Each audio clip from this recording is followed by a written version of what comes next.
I operate in my organization, I don't care if you're a man or a woman or a dog or a horse. Like, I just want the best people for the jobs.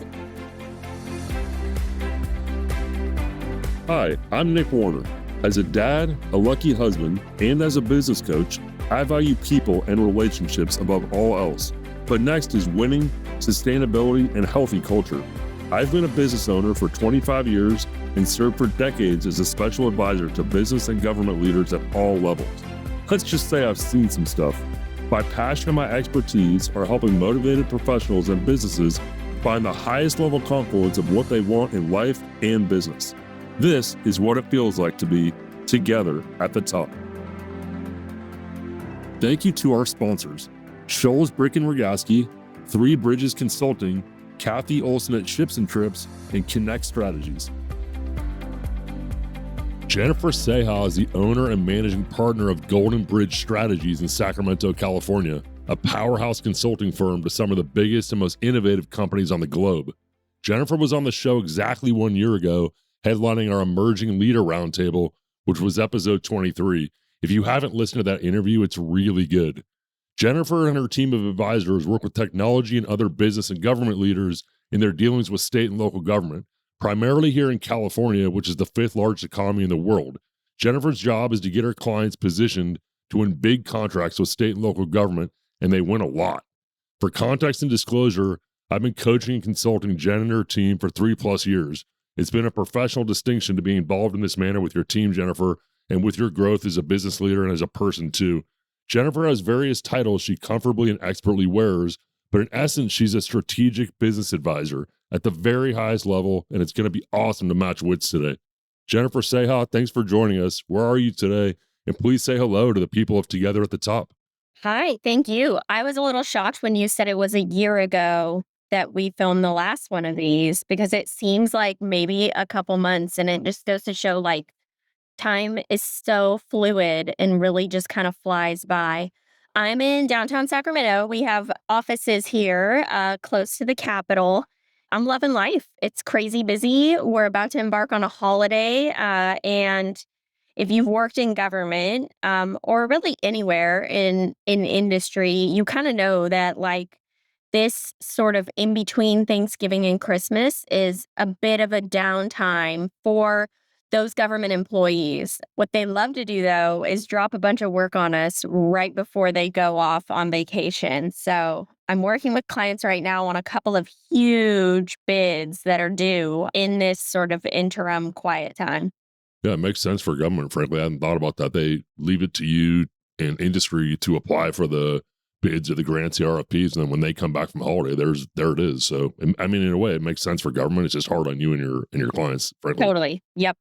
All right, I want to get to a lot of topics, so we're going to move through this hour pretty quickly. You down? I'm down. All right, let's do it. That is true.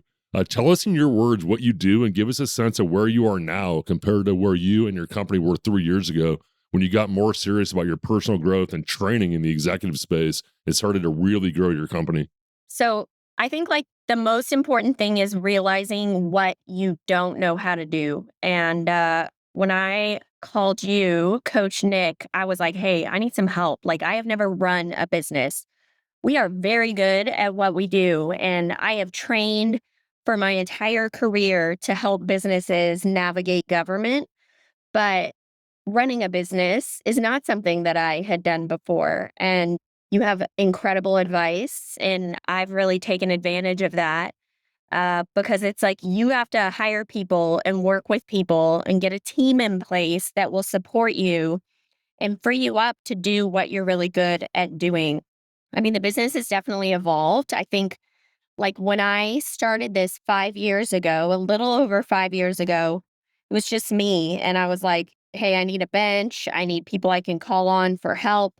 And very quickly realized like because I'm balancing a lot of hats, I'm wearing a lot of hats. I don't have the capacity to do the one-man show kind of thing. Like I am a mom, I am a wife, I love to travel. I also am a business owner. I sit on boards. I work with nonprofits. So I needed help and I needed it quickly. And that's where like Coach Nick comes in. That's where a really great accounting team comes in, a really great financial advisor comes in, a business attorney comes in, and frankly, building a team like staff internally that also share my vision and can align with sort of where I've laid out that I want the business to go. Tell me about alignment in this hiring people that not necessarily think like you, but align with your vision, if you will. Yeah, I actually don't want them to think like me because really, if I'm hiring someone that's like a blueprint of myself, what am I adding to the overall team? I hire people that are way different than me, and that's very purposeful. But, that alignment at the end of the day, we all work for the same company. We all share the same goals and we're all working towards, one of my team members yesterday, he's been working for me for like 5 or 6 months now. And he said to me, I just want to get a gut check from you. Like, how do you think things are going? And I'm like, they're going fabulous. Like, you would have heard from me if they weren't. But Yeah. he said something to me that really resonates. He's later in his career and will probably be retired within like the next 5 years. And he said to me, like, my goal really is to just leave Golden Bridge Strategies better than it was when I started. And I'm like, I love that. Like, I couldn't love that anymore because that's all of our goals. Like, yeah, we have to pay the bills. We have to, make sure everyone can pay for their kids to go to daycare and have a great Christmas and things like that. But at the end of the day, like we just want to leave things better than they were. And it's really meaningful when you're working with government because government has such a wide reach. Like it touches every single one of us in some way or another. And so to be able to help leave government better off serves the entire population, which is like, it makes it really meaningful. Yeah, really cool. Let's go back to when you first started, when you and I first connected. It was an interesting time in your career and evolution. And when you and I first started working together, you were struggling with what I would call being a supersized individual contributor, including you were working on not interrupting and stealing the show. You know so much and you're used to doing it all, but now you have a team and a really good team. How do you think about your role now versus your role when you started your leadership journey? And now that you've recruited high level experienced teammates to join you at Golden Bridge Strategies in that conference room, how are you experiencing the supersized individual contributor, your what you would describe as propensity to interrupt and dominate? Where are you now in that? I think it really is about the people that you hire and respecting that those people have way more to contribute in certain areas than I do. And it isn't even just about like what they know, it's about like they've been doing this for 30, sometimes 40 years. And I've been doing it for 20, but like that's half as long as these guys have been doing it. And guess what? They've learned something that's totally different than what I've learned and they have different perspectives on it. So I think a lot of it is like, I ask my team pretty consistently, like, what do you need from me? And nothing is off the table. If they're like, Jen, I need you to not come to this meeting, great.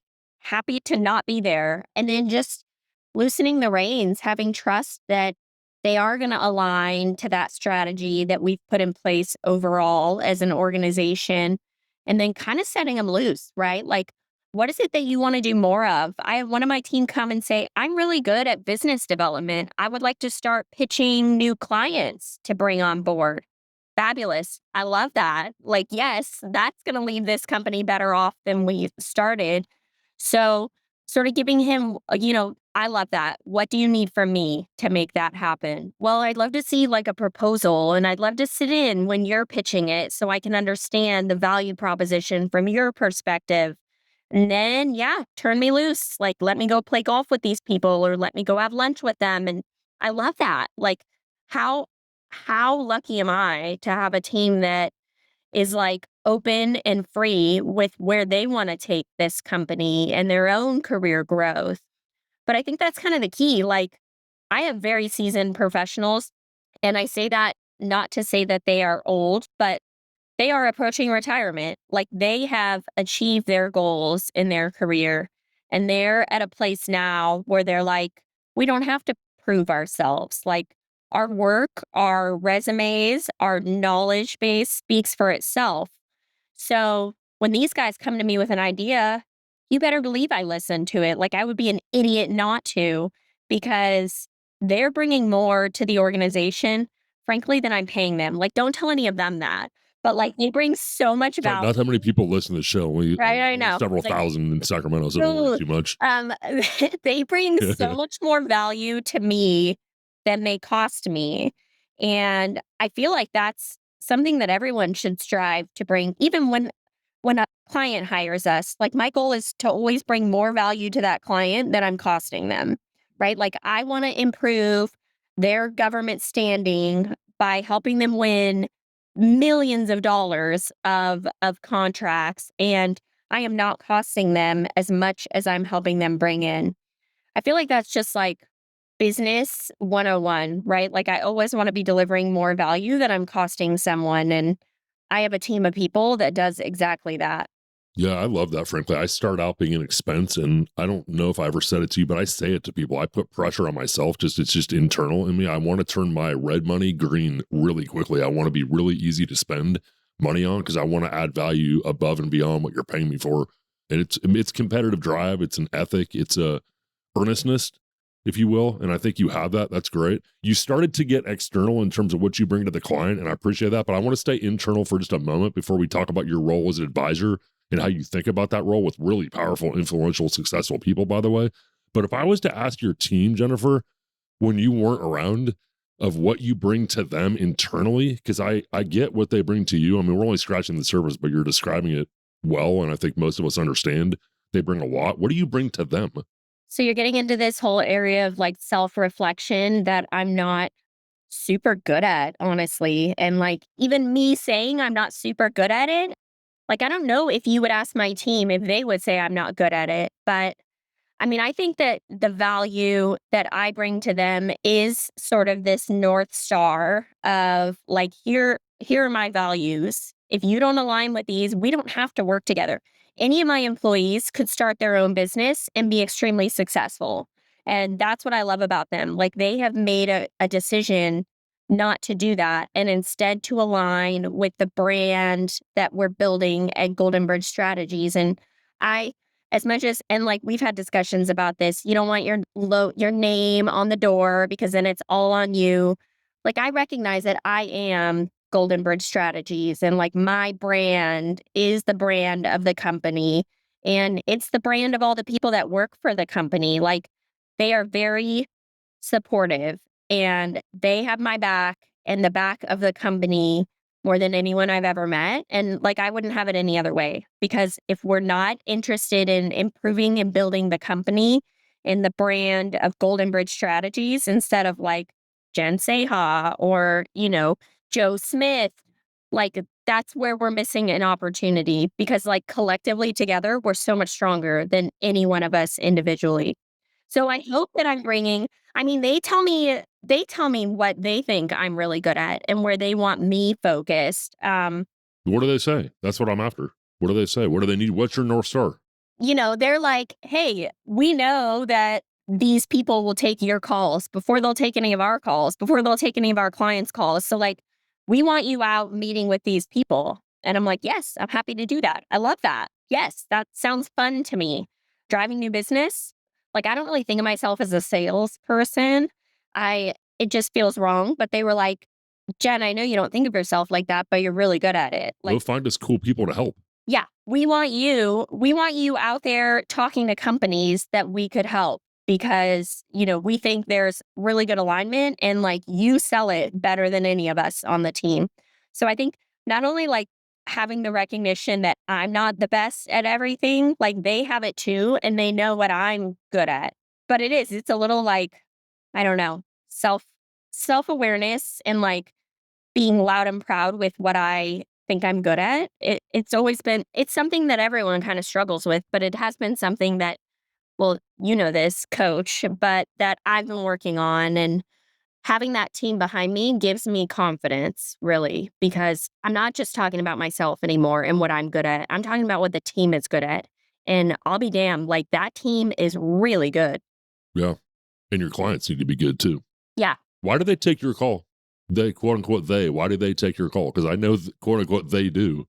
It's because, like, when I go and meet with a CIO or a director of a department. I don't go on behalf of any one of my clients. I go on behalf of being a trusted advisor, not just to our clients, but to the government. If they're going to ask me a question, they ask me things like, what's going on out there? What does the industry think of these latest terms and conditions that we put out? And they know they're not going to get the answer that, one of my clients would give them. They're going to get the answer that I'm hearing from everybody in the industry.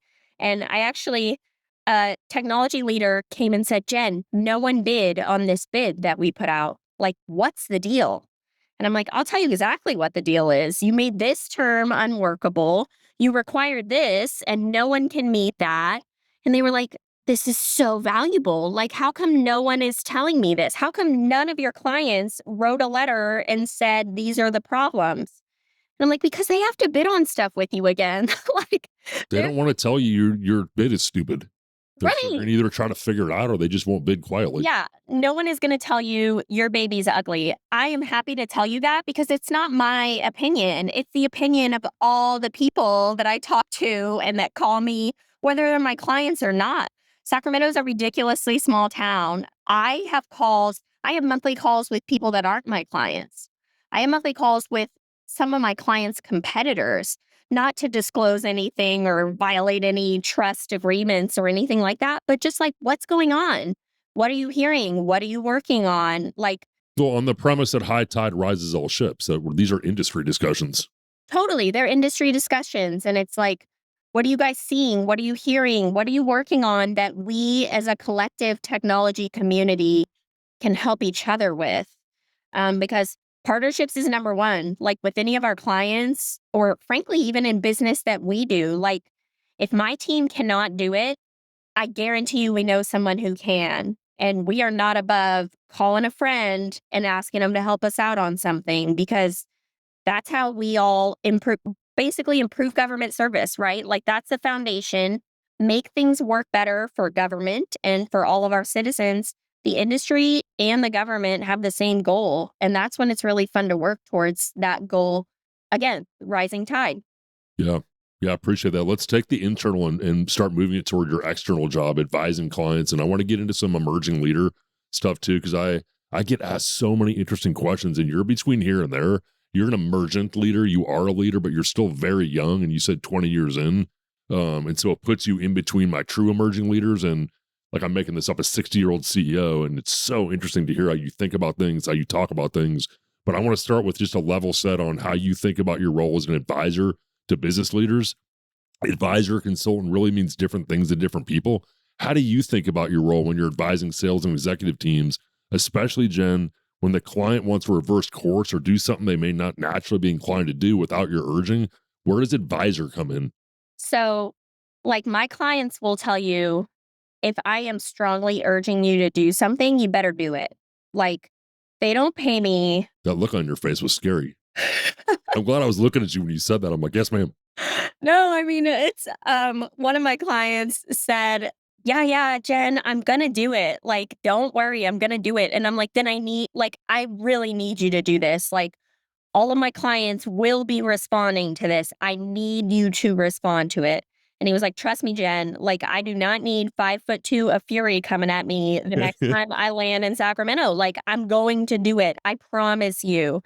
That's sort of it. Like, yes, it's advice. You should absolutely follow our advice. Like, we don't get paid to be just maybe urging you to do the right things. Like, we know the right things. We know the blueprint. We know how to make you successful. And that's what you hired us to do. So if you're just going to dismiss our advice, like, this isn't the right place for you. Like, we will find you another advisor that will take your money and happily, collect a check every month and let you go about following a path that isn't the best path. But like, that's how where we are. I hire a team, our clients are a team. And like, it speaks a lot to that government advisor, the government trusting us. Like, they know if I have a client, it's because they're doing the right thing and they're following our advice and they're listening to us. And government likes that too. Like they know if they call me and they're like, Jen, do you have a guy that can do X, Y, and Z? You bet I do. And it's the best guy to do it. Otherwise, they wouldn't be working with us. Oh, it's your reputation too. It's not just the companies. I know that as a former advisor also. It's my name on there also. When I get a call from the governor's office, the city manager, the county executive, the Department of Finance, and it's Nick, your client, dot, dot, dot, it might as well be me. It might as Yeah. well be me because I brokered the deal. Yeah. Your name is on that company now, just like their name is on your company. And like I have turned clients away before because I'm like, I don't love their reputation in this space. Like I've heard about failures. It's not a great fit. Like we are not the ones for you. I don't know. There's part of that where like you're building a reputation for your company where everyone wants to work with you. And like we can knock on wood, we can be a little selective and like, hey, we're paying our bills. I'm paying my employees. Everyone is happy. Like, are we exponentially growing our revenue every year? No, but that's not really my goal. Like, my goal is to be a great partner to our employees, to our clients, and to the government. So, if I'm meeting those goals, I have no problem being like, hey, this isn't the right place for you. Yeah. Yeah. And if it's happening too often, you're onboarding incorrectly and you're taking the wrong clients. It happens once in a while. Once in a while. If it's happening, it's like firing employees. If you're firing employees all the time, you're hiring poorly, managing poorly, and I don't think you're suggesting the first time you don't do what we say, you're out. Because I think I also know your clients are high level advisors and they're really smart. And so you're literally a team. But pattern and practice of hiring a trial attorney and not taking the advice, pattern and practice of hiring an insurance broker who says you have major liability and not taking the advice, hiring a smart strategic business advisor. And we might be a ridiculously small town, to use your words, Jen, but we're also the hub. I say we in Sacramento of the fifth largest economy in the world, and it's a big kid sport. So if pattern and practice is you hired advisors and don't listen to them, then Yeah. you probably part ways. Yeah. No, I kinda love that, like, hiring an attorney and then or, like, going to the doctor and then being like, I'm okay. Like, I think I know better than you. You went to med school, but I know better than you." Like, it's a perfect analogy, and I'm not really interested in working with those people. Like, there are plenty of people that value us and value our advice and have followed the blueprint and have tons of success to show for it. And those are the ones I love where they're like, "Hey, we have grown better together." Yeah. I like that. We appreciate your time. If you like what you've heard so far, do me a favor and leave a 5-star review and share with your friends. We'll be right back. The law firm of Scholes, Brick, and Rogaski is a go-to partner for me. I work the most with partner Michael Rogaski.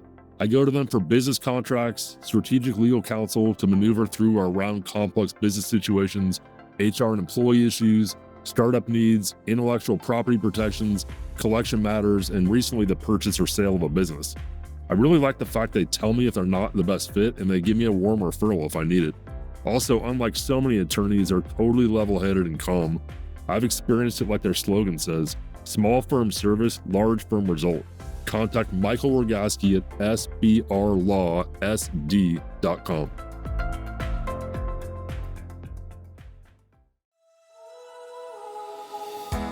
Kathy Olson at Ships and Trips is as creative and as willing a travel partner as you can find. These days, you can plan a lot of trips on your own, but for those trips that require more intricate planning, tons of time, or local contacts and savvy, Kathy's the best. My family and friends have worked with her countless times in every travel country, setting, and season you can think of. Contact Kathy with a C at shipsandtripstravel.com. Let's talk to and about our emerging leaders I mentioned earlier. You've been at this a while, but you're still young. It's hard to be the top advisor, the boss, and the youngest person in almost every room you're in. Did you ever or do you ever get clowned or discounted because you're young or a woman? How do you recommend battle-ready youngsters earn in or battle-ready people earn in? Yeah, in working in government, I encountered this a lot. And I always like the go-to for why you're sidelined is because I'm a woman. And I just think that most people kind of put you into that category. Like, well, you're a woman, so that's why you got sidelined. This is going to be like the silliest thing I say all day, but still, this day and age, that still happens. Yeah, for I'm sure. so glad I asked because, like, you want to go like, oh, that's yesteryear. That's, but you're not saying yesteryear. I think like there's ways to overcome that. And I was pretty successful at overcoming that in my career. And I didn't always jump to it's because I'm a woman, because like in government administration, lots of women, super powerful women, like some of them, leading huge, massive agencies at our state level. I always jumped to it's because I'm young. Like that was my go to. Like these people don't respect me because I'm young. And it's definitely a combination of the both. Like depending on, the day of the week, it could be one thing or the other thing. But I remember one time I was in a meeting and a deputy director asked me to stay behind. And he read me the riot act like, don't second guess my decisions in front of my staff. Don't throw new ideas out without having run them by me first. And I mean, I was like, a deputy director for strategy. And it was like, okay, sorry. So I went to my boss and longtime mentor and said, man, I really just got like ripped a new one by this deputy director. And he was like, I'm like, I get it. I'm young. Like, at the time I was like 27 and I get it. I'm young, but I'm bringing new ideas and they're good ideas. And like, why isn't this guy listening to me? And my boss said, do you think it's because you're a woman? And I was like, "Oh, maybe. Like, what? Why?" And like, without, I could read between the lines. Like, maybe this individual might have had a problem with women at some level, but I don't know. I always defaulted to like it's because I'm young, and then as I advanced in my career, I'm not young anymore, and so now it's like maybe it's because I'm a woman.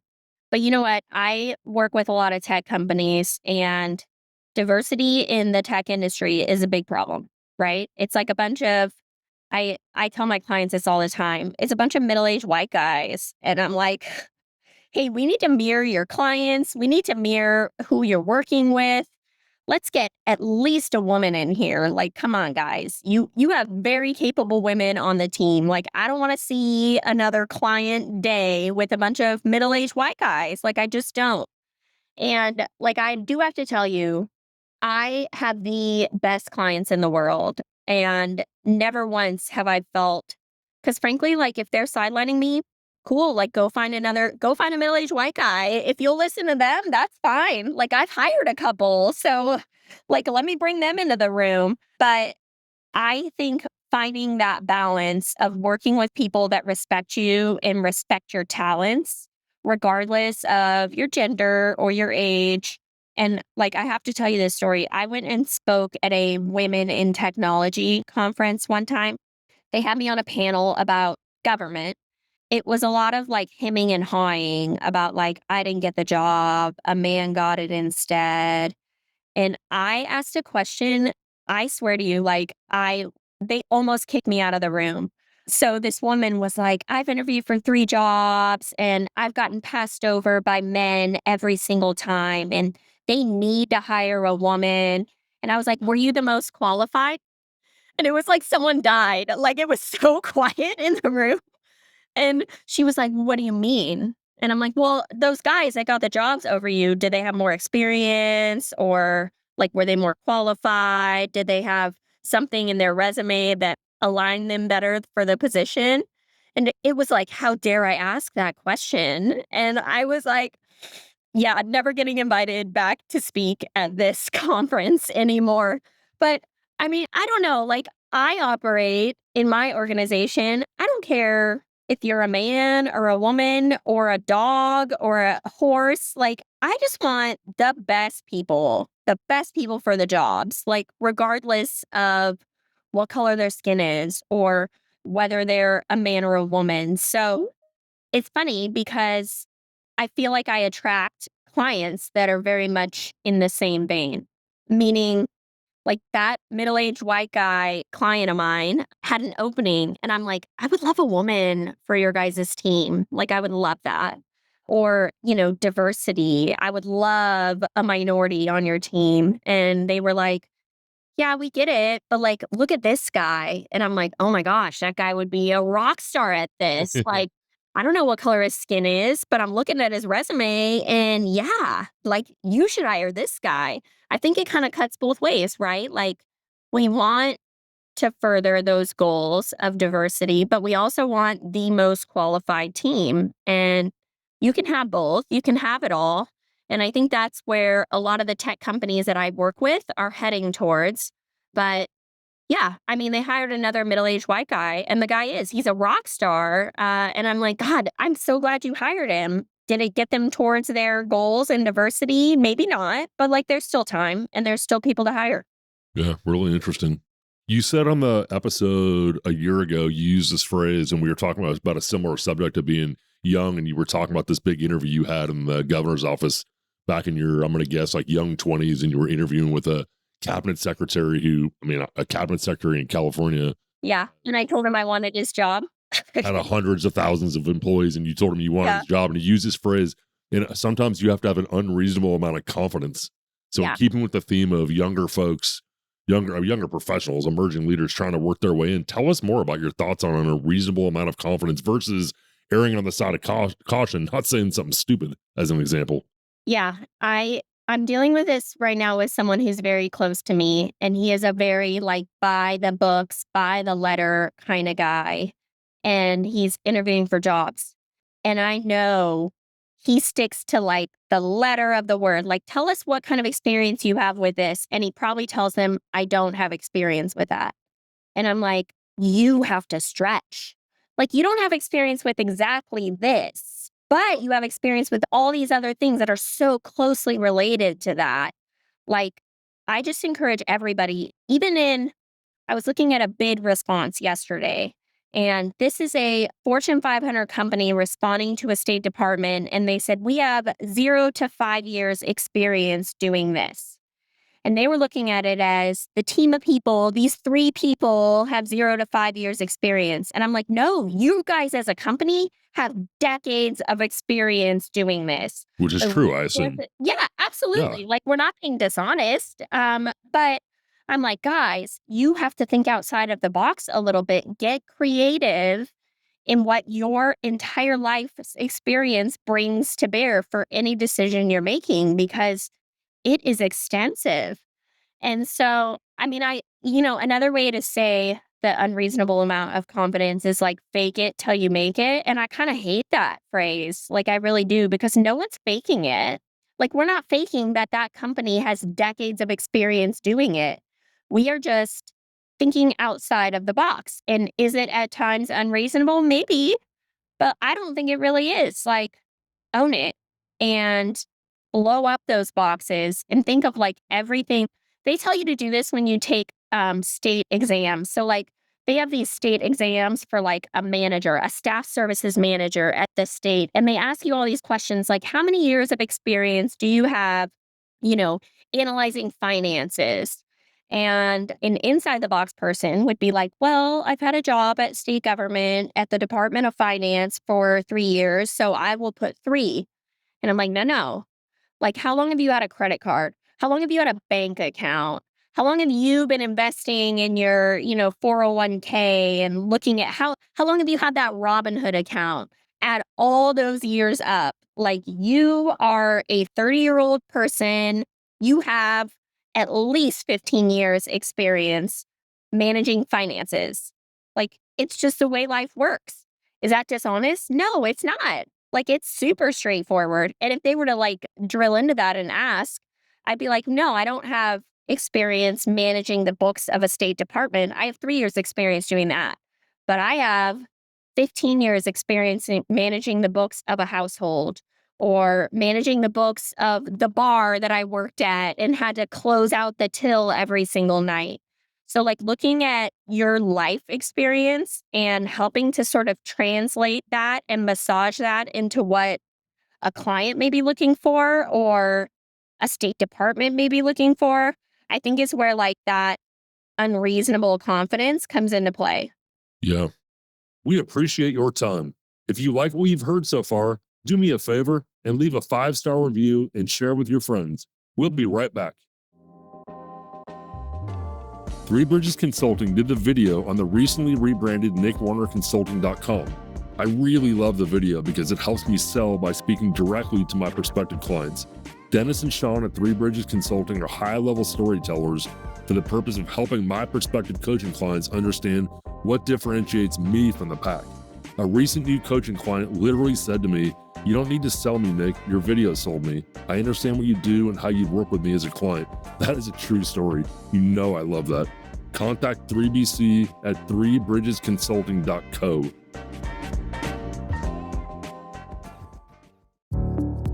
Ken and his team at Connect Strategies head up my post-rebrand digital marketing campaign. I'm moving up the rankings for business coaches and consultants quickly. Connect is 20 years in the business, and I feel like they're really focused on my account. I refer business coaching clients to Connect too, and I get really good reports on result, professionalism, and drive. Thank you, Connect. Contact Ken at KNECHT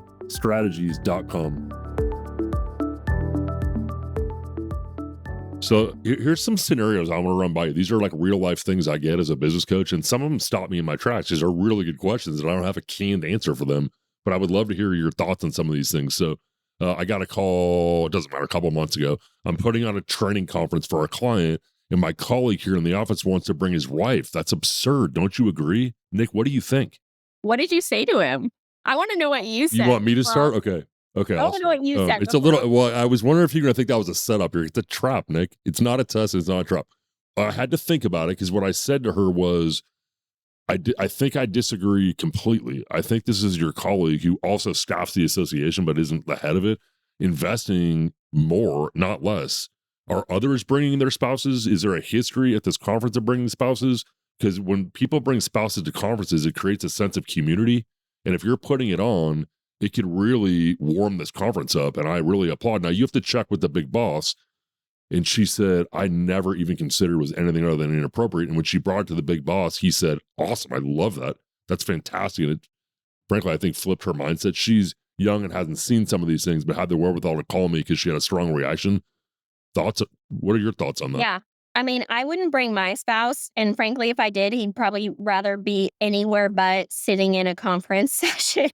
Well, they wouldn't or be, though. And I should have said or that. like, I mean, it was, eating conference food, chicken, that we've all eaten. Like he'd love to come, but he'll be at the pool all day or something.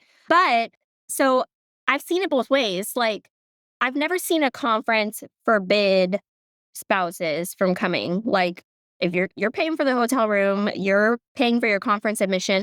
Some conferences will even have like, if you just want to come for meals and receptions, your registration is, like half of what it would be if you want to sit in sessions and stuff. So, bring a spouse. Here's, they don't have to pay the whole conference fee. And I do think it builds a picture of people that is way more than just their job, that's which a great point. That's a great point. if we're trying to get to know them as people outside of an 8 to 5, yeah, I would love to know. Like, Nick, I've met your wife. Like, do I work with her? No, but I love to get to know the people as a whole. Like, I want to know what my team did last weekend. I know all of their spouses' names, all of their kids' names, all their grandkids' names. Like, we are humans and we function outside of this 8 hour a day job, 10 hour, 12 hour, depending on your job. But like I think of it even in my own like day to day. We have Golden Bridge Strategies. That is my company that I work for. I got a couple boards and stuff that I sit on. We have real estate that we're invested in. And I live in a house. And then we have Saha Enterprises. It's not an actual incorporated thing, but like Saha Enterprises is my whole life. It's like my husband, me, our financial holdings, our kids, their financial holdings, like our business endeavors, his random investment in whatever that he's working on. So, like, I was interviewing an accountant last week, and I'm like, I am looking for an accountant for Seha Enterprises. And he like looked at me like, what? And I'm like, no, you have two sets of taxes, right? You have my taxes and you have Golden Bridge Strategies taxes, but both of those are part of Seha Enterprises as a whole. And I want someone that can be an advisor for my whole life. And like, what better way to sort of picture that whole life than to have a look at it? Like, I want to meet your husband. I want to meet your kids. Like, that's awesome to me to get to know people outside of just an 8 to 5 business dealing. So yeah, I think your advice was really good, and I would go a step further and be like, "Hey, we should always offer this. Like, we should always offer a discounted registration if your spouse wants to come and just go to the things. And in fact, like, let's call and see if they have a daycare, like a kids camp at the thing. Bring your kids, put them in that day camp, and then like you and your husband come and we'll all get together at night and do s'mores. Like, Hmm. that sounds It's a good awesome." idea about the conference day count. I'm glad you approached the answer the way you did because it was about a conference, but really you took it broader to talk about the whole person, and I think that was my thought process coming in, and that's what I tried to relay. And I think I'm glad I asked because you used different words and you came at a little different perspective to get to a similar place. I got this text yesterday from an emerging leader I work with in tech, big system integration such as rides at Disneyland and bottling plans for Coca-Cola. I've been coaching him for maybe 4+ years. Young leader, coach, quote, coach, is growth always supposed to be so painful? Question mark, asking for a friend. He's trying so hard, Jen. He's doing so well. And the better he does, the more they throw his way. He's making money, but the work is starting to overwhelm him here and there. Yeah. Um, I mean, the answer is what would you yes. say to that kid? Yes, and I'm sorry. But like look at the pain as just like the dues, right? Like it's not always going to be as painful as it is right now. And like I've come to you a number of times and been like, I am drowning. Like I am drowning. I've come to you with tears running down my face because we have some kind of conflict or, we're having an issue with the client. And like, yeah, it is painful, like for sure painful.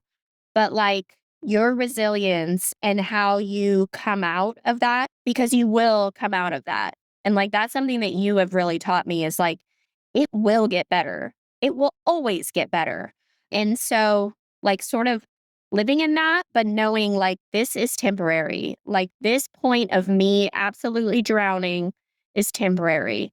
And how can I make it shorter? How can I make it more temporary than permanent is by just hustling. And I know who you're talking about, and he will hustle. Like we all will hustle. That's why we're in the positions that we're in today. So, like, okay, yeah, this sucks. This is really hard right now. But, like, how do I get out of this ASAP? Yeah. And what do I have to do? What do I have to put in to get to the next place that is going to be way less painful? And a lot of in this case is managing up and getting the resources. But I piggybacked on what you said, and I said, hey, you're a really good business person, you're a really good husband, and you're a really good dad to 2 kids. It's effing hard. And if it's not hard, you're probably not a very good dad, to be honest with Right. you. Because something's given. Something's given. You're in your young 30s, you're killing it. You're getting more and more responsibility, and it's freaking hard. And it won't always be this hard. You may have more responsibility, but it's the busy at that stage that overlays the hard. And so you can get less busy as you get more resources and your intellectual property. You're a good example. Your intellectual property is more important than your feet hitting pavement, more than how many hours you work. It's the wisdom you impart. So yeah, I love that. I love what you said. I really wanted to hear what you'd have to say about it because I think you recently broke through, for the most part, that phase where it's so freaking busy and it's all you and you're getting crushed by it. And the part where it works out, it doesn't just work itself out because, hey, Jen, don't worry, go drink a martini and go to the gym and hang out. You're like, that's not how it works out. It works out because you do things. And Yeah. over time, you get right sized in your company, in that division. Talk about importance of timeliness. Oh, Because in the same space, it's both emerging leaders and anybody running a company. You know, I am a hard ass on timeliness. What are your thoughts around timeliness? I mean, being on time for stuff is what I mean by timeliness. it's huge for me. It's just like it's such an indicator of your respect for others and for your job and for what you're doing that you're late to. If I show up late, like you better believe there's a really good reason. Like someone died, I got in a car wreck, something bad has happened because like for a while there before I got crazy busy, I would build in like I need a half an hour in between every single meeting. I don't care if it's another meeting in front of my computer. Like I will not be late. In fact, I will be early. And it's something that I don't know if I've ever said it to my team. I think they just picked up on it through osmosis. Like if Jen is never late, we should never be late, which Right. Modeling good behavior, yeah, which like is where I was going next. Absolutely, Jen. good on them for picking up on that because it's like, guys, there's no excuse. Like, what is the deal? Why would you possibly be late?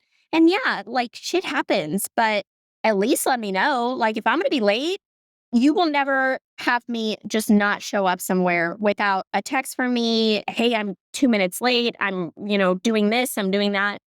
But it's just such an indicator of respect. And like publicly, it's an indicator that you have your act together, right? Like if I can't manage a schedule, you're going to let me manage a $300 million bid proposal? Like, which has no. schedules all over it. I think I said to you the other day, and I think this all the time. You show me late, and I don't mean one day. To your point, everybody's late. Anybody could be late. I was on time yesterday, straight up 10 o'clock, and I apologized to the guy because I meant to be there at 5 to 10 so we can get rolling at 10 o'clock. Yep. But I'll show you right to trouble in your organization. I don't care what you do for a living. If you are not timely, if your boss and your team is not timely, it'll cause trouble everywhere.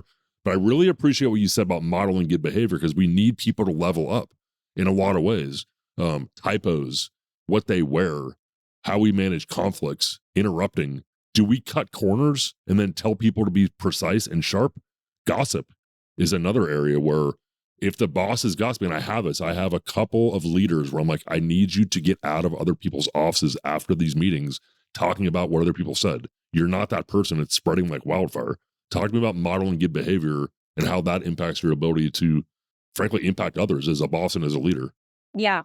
Well, and it even goes back to what we were talking about before, where like we start our team calls every Monday with like, what did you guys do this weekend? And I'm always really transparent. Like, we took the kids to this water park and we did this, and this kid is sick, and, not like overboard with like it's half of our call, but like making myself a person, making myself available outside of Golden Bridge strategies to the team. And it's done nothing but wonders for how they think of me and how they open up to me about their own stuff. And there's just nothing but positive that comes out of that. But I mean, not gossip, but like sharing yourself as a human, making yourself a human to others and having that same expectation with them. Like, I will learn within 15 minutes of talking to someone if they have kids, where they live in the area, maybe what they studied in school, what departments they've worked at. And it just goes so much further. Like, our state CIO to this day, every time she sees me, asks me how my husband and kids are. And I love that. Like, I ask her the same thing. How are you guys? I know you went on a vacation. Tell me all about it. And it's just like making yourself a human to others and then expecting that from them and of them as well. Timeliness is just a no-brainer. Like, it's so easy to do. It's so easy to do. And like, I live with a procrastinator who like, I almost broke up with him because he was running late from work the first time we were meeting my parents. And like, he will tell you to this day, I know I almost got dumped that day. 5'2" of fury. Right. Yeah. 5'2" of fury. Yeah. I didn't say a word to him the whole time. I picked him up from work. I didn't say a single word to him the whole time until we got to the restaurant. And he was like, I know I screwed that up. Like, I'm really sorry. It's not going to happen again. And I'm like, I am not a late person. Like, you learn that today. So just like respect it moving forward. And like, things make it harder. Kids make it incredibly hard. Yeah, Like, having really a lot of clients and a thick portfolio makes it hard too. Traffic, living totally. remote, all the Yeah. things. But just like planning for that, you can plan for all of that. Like, I can plan for my kids doing a bunch of crazy shit in the morning. We wake up earlier. Like, that's how we plan for that. I can plan on traffic. I leave my house earlier. So I don't plan to get there at 9 o'clock. If I have a 9 o'clock meeting, I plan to get there at 8:30. So I have a half an hour window to hit traffic because it's going to happen. I don't know. It's just like, if I see someone Can I with, give you one more that I hear a lot that I'd like to get yeah, your response to that I think you already know I'm a little hard-assy on this because it just leads to other problems is, hey, sorry I didn't get back to you. I've been really busy traveling. Sorry I didn't get back to you. I got a lot going on. Or I did get back to you, but it's been 3 days and I've either moved on or I'm annoyed. Like, tell me about expectation of timely response and how modeling good behavior impacts that. I've struggled with this with some of my team. And it's like, they get mad when I jump in and respond. because they're like, I knew the answer, Jen, and you knew I knew the answer. But I'm like, it's been 2 days. Like, if you know the answer, answer it. um, It's the only thing we have control over oftentimes is timely response because the world like throws a lot of curveballs, but right. And you know what? Like, that is valued so much. Timely access to information is incredibly valued in business, in society today. Frankly, it's one of the few things that we have. Like, if I can scoop something and I can deliver that to my clients instead of them reading about it in the paper or some news article or something, they're like, wow, Jen was ahead of this. How awesome is that? Or, budget passed and got signed. Like, I want to have something to my clients summarizing that in like 24 hours. And my staff is like, 24 hours. Oh my gosh. And I'm like, if they don't hear from us, they're going to hear from someone else. yeah. And that just means our value is completely negated. So I guess it goes back to like some of my first jobs in government were in the governor's office where like if you don't respond within an hour, like you might as well not respond. Like, be seen and be heard or just get out of here. And I think I've kind of carried that with me throughout my career. But yeah, I mean, there are times where it's like I get so buried or I've been out of town or, your email, you sent it to me at 5 on a Friday. And by Monday morning, I have 800 other emails lined up there. So, I mean, it happens. But if it has been more than a day or two, there's always an apology and a reason. Like, I'm so sorry. I had a kid out yesterday. So, apologies for being delayed and getting back to you. I'm Yeah. kind of a 48-hour person. Weekends is an exception. Like, I don't want anyone to have to work on weekends, my clients included. If they're emailing me on weekends, I'm like, do we need to do a better job of lining yourself up? Because, like, you shouldn't have to work on weekends. No one is solving world hunger here. Like, take a weekend. I would add just to finish on this particular chapter that I have stayed employed for periods of time by being more responsive than anybody else because I can't fix the thing, but I can be all over communication. And I can't tell you how many people have said, I really appreciate how you and your colleagues get back to us. We always know what's going on. We couldn't fix the thing, but they got the information in a super timely fashion. So control what you can control is part of it. Yeah, even if like it's not I fixed the thing, but I'm still working on fixing the thing. I have not forgotten about this. It takes more than 48 hours and people respect that, but it's Yeah. like I just wanted to update you on our progress toward fixing the thing. Yeah. Like they Uh, love that. And that's here- easy to do. Here's another thing where I don't think I've ever used the phrase hard-assy before. I think the third time I've used it, but I have some opinions on this and I'm matching wits with somebody I respect at a high level, like arguably in the coaching space, because how many people you counsel and employ and that sort of thing. But I have this come up on a regular basis, which is said professional who thinks they're an all-star and may be an all-star and has gotten some raises and done pretty well, but now is solidly there for a while, like in a law firm, in a technology company, in some sales organization. It could even be an organization like yours. And the raises have been coming in at like 10%. You're doing a great job. 8% the next year. And in year 3, 4, and 5, they're coming in your office for raises. And that's when I pop up in executive coaching. And I say something like, I want you in that person's office. The raises going forward are from business they've brought in. I don't want your employee in your office asking for a raise. I want you in their office talking about how much they're going to get from the business they brought in. Yeah. What are your thoughts on you giving raises versus people in a sales organization earning their own damn raise? The team that I have now, they have never once asked me for a raise. They have been granted multiple raises. Whenever they say it, they're like, this, thank you. That's so generous. That's so nice. And I'm like, you earned this. Like you earned this raise. Let's look at the work you were doing last year. I think you hit on this a lot when we have our coaching sessions and it's like fair work for fair pay, right?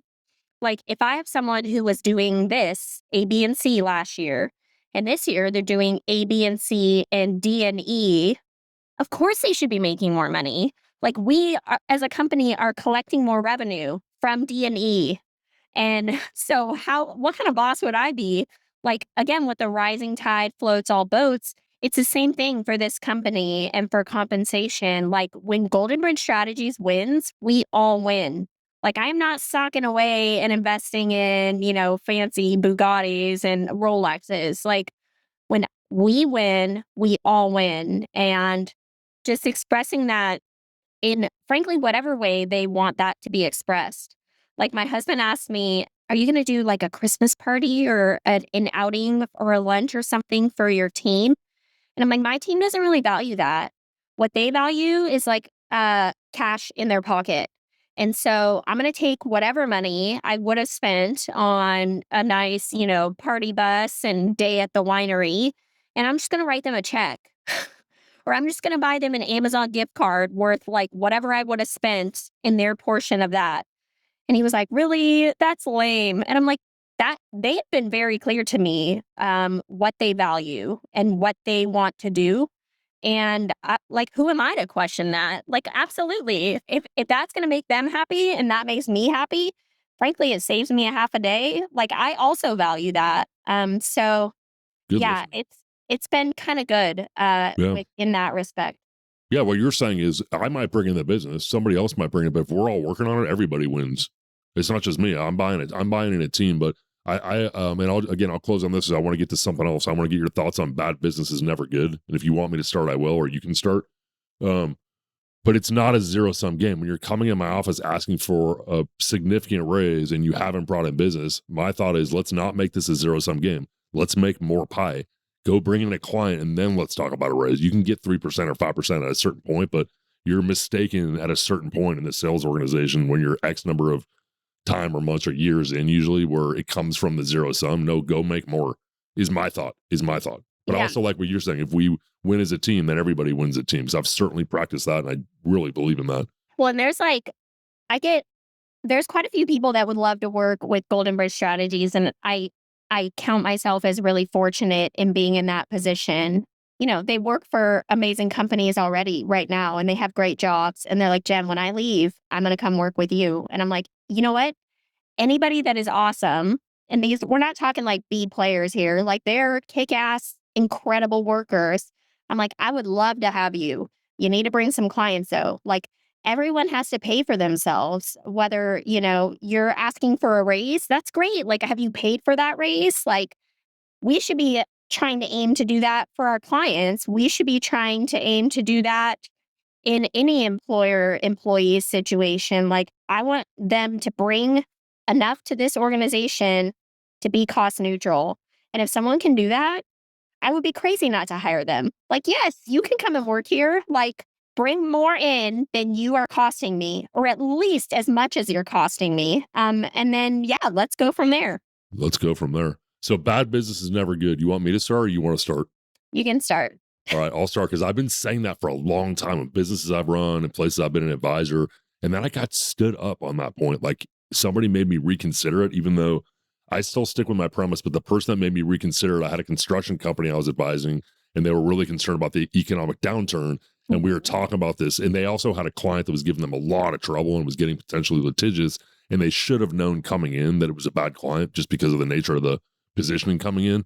And so we were working on this, like calling out, teasing out bad clients, and bad business is never good.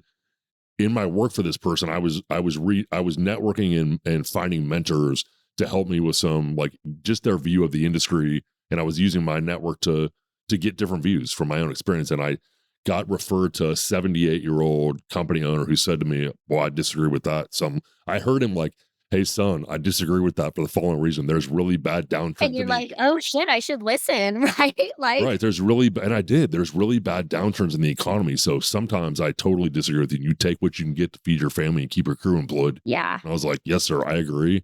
But in general, I don't agree. right. I think bad business is never good. I'd love to hear your comment on that. Given your leverage, you're not using your leverage to hurt people, but you're using your leverage to have good clients. What are your thoughts on that? Bad business pays the bills. So you have to remember that. And hopefully, you are in a position where you're fortunate enough to not have to do bad business. And bad business is like people that are late, people that are strong armies, treating your staff like crap, going over people's heads. You start to dread those meetings, or you're like, "Oh God, I have to meet with so and so again." Like, that's bad business. And that's like, there's a very strong line between bad business and like illegal, unethical business. Like, no, Yeah, that's what I meant. Yeah. And I should have clarified. Thank you. deal breaker on day one. Like, get out of here with that. But Yeah, like, so, hey, we need a sole source. Like, bye. Bye bye. You got to compete. Sorry. Yeah. Don't ask me But that. like I have people who are like, we want 10 meetings a month. And I'm like, I don't know. That sounds like bad business You to want me. Like two that, amazing meetings or 10 meetings just to check right. I'm boxes? like, Yeah, that's that's bad not business. really, that's not how we work. So like definition of bad business to me is someone who doesn't really align with our strategies and our philosophies and how we run this blueprint of making you successful. And yeah, I mean, it does pay the bills. Like, I'm not going to lie. Some of these people will throw a lot of money at you. But if you know in your core that you cannot help them be successful, because that's what bad business is, like, it's not going to be successful. You have to really think of it as like, okay, this is a short term engagement, right? Like, I can only count on these guys for 6 months, maybe a year. And thank God I'm in a place where I don't have to do business with them at all. Like, I don't have Yep. to say, like, all right, I'll count on this money for a year. Like, nope, I won't do it. I'm happy to refer you to someone else who might align with what your objectives are a little bit better because these are our objectives.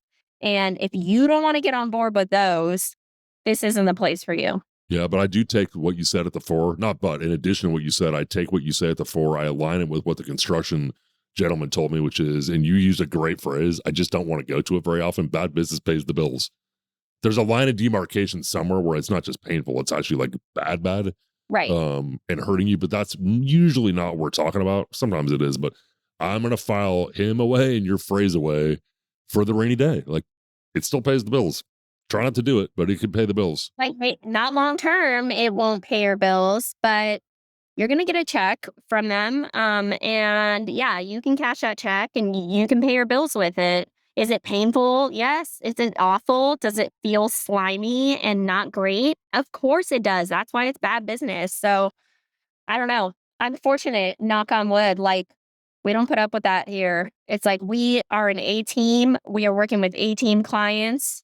If you're bad business, you should go find someone else. Yeah, I love A team matching with A team. In fact, when people hire, it's a big way we do it. It's like you're an A player, call your A contacts, ask them about their A contacts, and let's see if we can work through our network. We can't always, but it's a great place to get great partners, great employees. Hey, as we're finishing up here, just a couple last questions. Is it fun? And tell me about stressful alongside of fun. Yeah. I mean, it is fun. It's it's not work when it's fun. Like, it's fun. And I am fortunate to be able to say that my job is fun. Like, I don't have very many days where I'm like, man, I do not want to work today. Like, would I rather be playing golf or something? Maybe, but like, I still have fun when I'm doing what I love. And that's why I do it. And that's why I will continue to do it.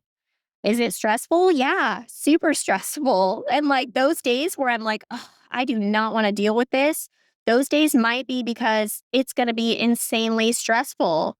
But working Where's through the that, stress come from? The busy, the client pressures, where's the stress come from by and large? Dysfunctional system, maybe in state level. yeah, I mean, a lot of that, I think it's really schedule for me right now. It's, only having so many hours in my day and having so much to do in those hours where it's like when the kids go down, I'm going to have to go back and work for another hour or two just to like keep my head above water.